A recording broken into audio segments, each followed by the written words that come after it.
Hello everybody, welcome to Derek's Diary, and this will be a video on internet dating horrors, as I'm going to explain pretty much one of two. The second one was I was stupid, I was not as young, and it was 2002, not going to go over that.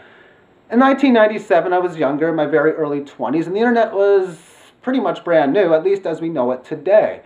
The big chat program within that time frame was one called Internet Relay Chat. All of the other chat programs were basically, this one was so far superior over all the other ones, even though ICQ was new upon the scene, and I had an ICQ account at that time frame. I mainly used the IRC chat program, and there was a room that I will go into, and that was #hockey, and it was sort of like the communities that we have today on YouTube, where you have there was this 7, 8, 9, 10 of us, 12 of us that we got to know each other, and well, one of them appeared upon the scene for the first time in the fall of '97. I appeared for the first time in the summer of '97. And in the fall, she came in with the name of Little Kitten, which was obviously a female name, and I could do a who is on the person, and what would come up mainly is the IP address with information upon the server, which oftentimes would give you the location. And I knew all of the Toronto IP addresses, so I could tell just by looking at them if it was a Toronto one or not. And it obviously was. It was Humber College, so I know where Humber is. It's northern Toronto. I got talking with her, but she had this internet fling, if you will, halfway around the, not country, world, in Western Europe. So I could not understand how so many people would have these internet flings from further locations, like so far away, but that's just the way some people were. Me, I was looking for something within Southern Ontario because that's where I lived, and that's where she was from. But I respected the fact that she really liked this one guy in Western Europe, and that didn't stop me from flirting with her, let's just put it that way. And it was easy to send pictures back and forth back then. It was a little bit of a pain in the ass getting pictures scanned, I'll give you that, but sending them was easy. And sending audio, well, MP3s were just barely upon the scene, and I could create a WAV file, would be like a 20-second video, a 20-second WAV file would be about, I don't know, about a meg or so, and it would take minutes upon minutes to download or upload. And we'd do that, we'd send little files, exchange phone numbers, it was all cool. Now, at the end of November, I'd found this other personal ad from someone who said that they lived with just, let's say, a few dozen miles from where I lived, about 30 or so.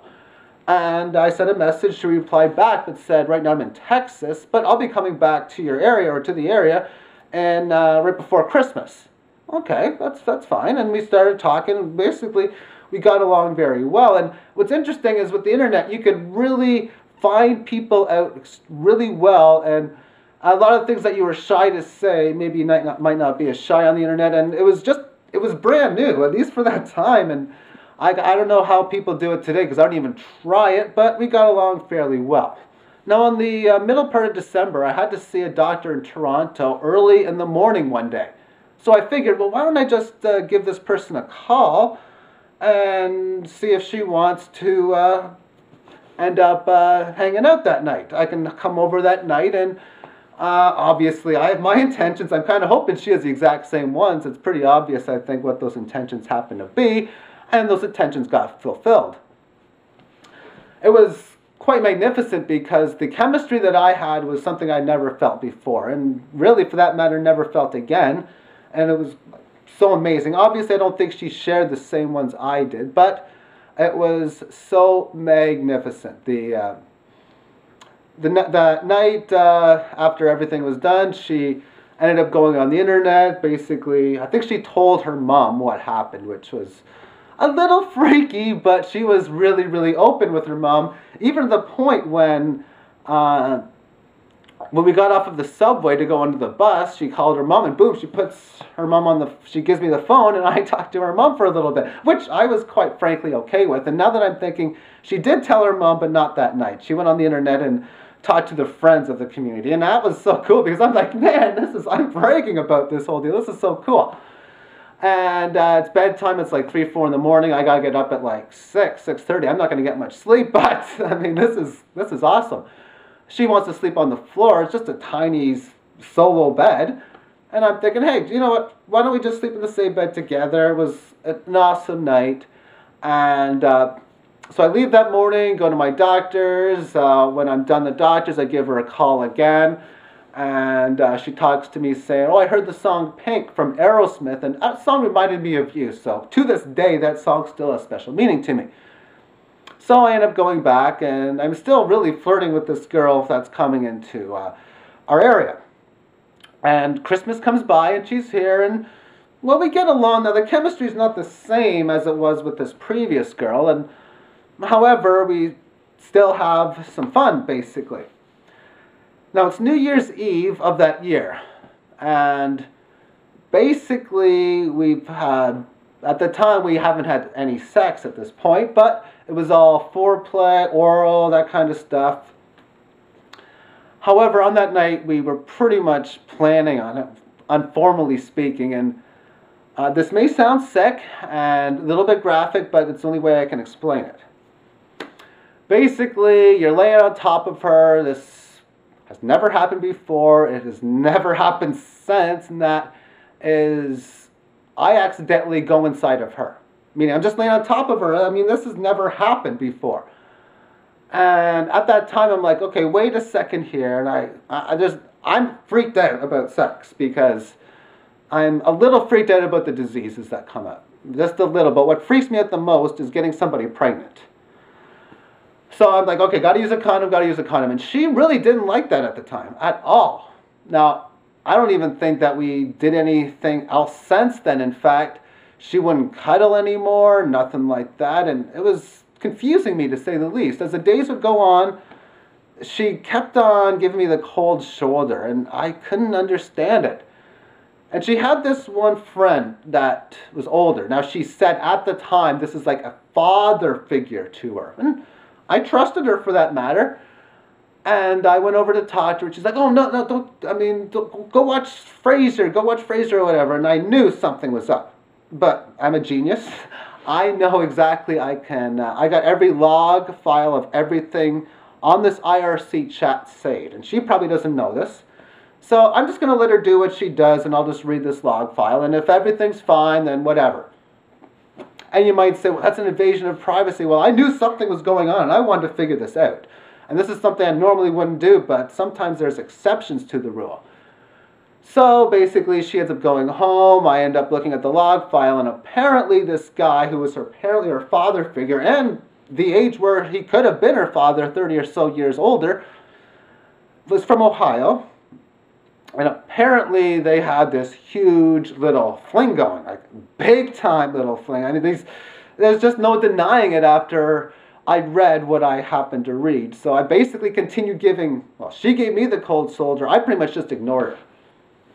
And then it was about January 7th, January 8th of 1998, and she gave me a call, and basically she explained, well, why haven't you called me? And then I flat out explained to her what's going on, and she's like, well, how can you read this? And I even told her that I think it was right before, like in late December, that I had basically cheated on her with that one occasion that I was talking about, because I felt it was the right thing to do.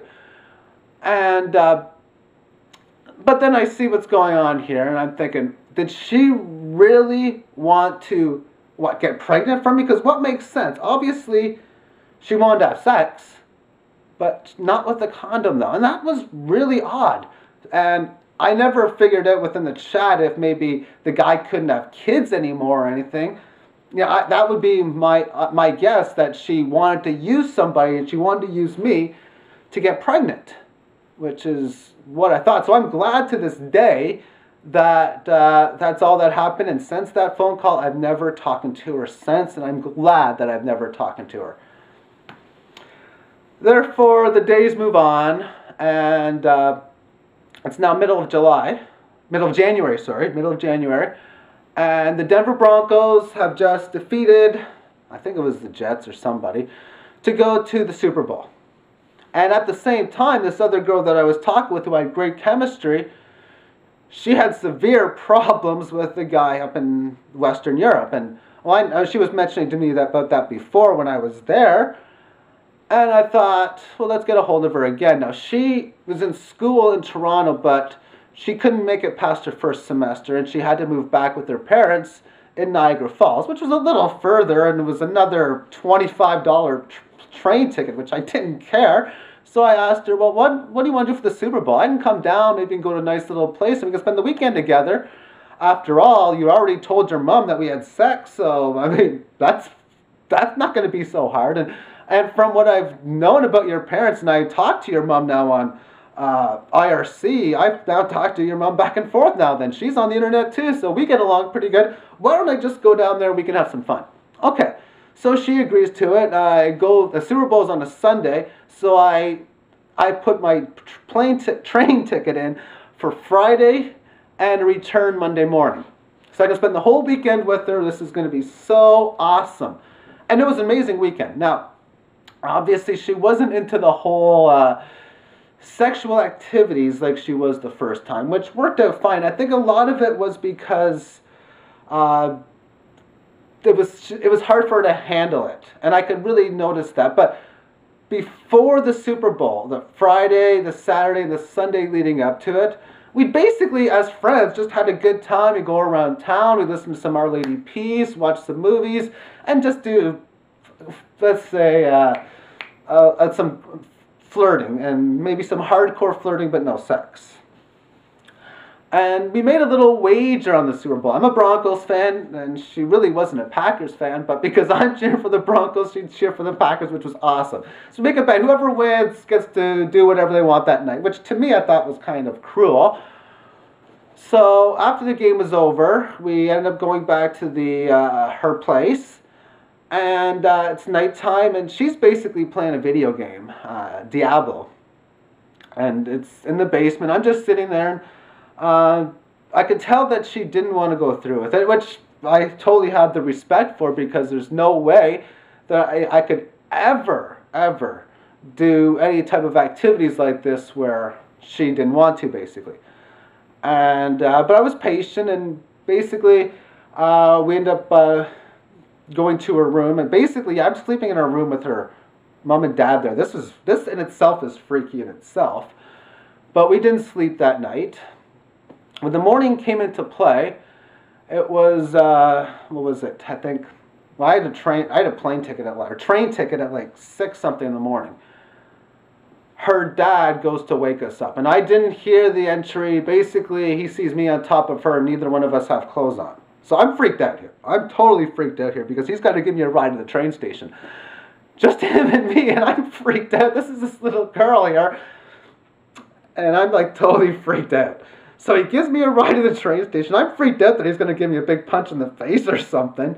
But no, everything was cool, and sent me to the train station, and I go back. Now, after this period, I've seen her maybe once or twice more.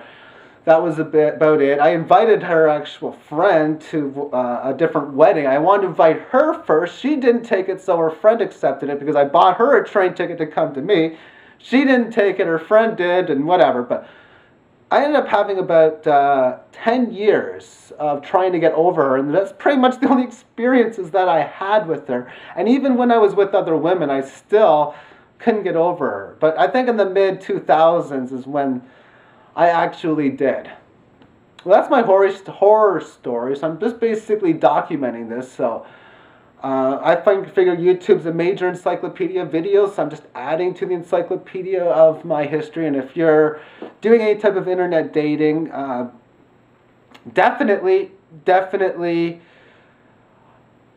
get to know the person. But now with today's technology, talk to them through via video, so you know who you're talking to. And I think it's a good way of getting to know people. But definitely use the video chat, so you know who it is that's on the other side of the keyboard. Thank you for watching.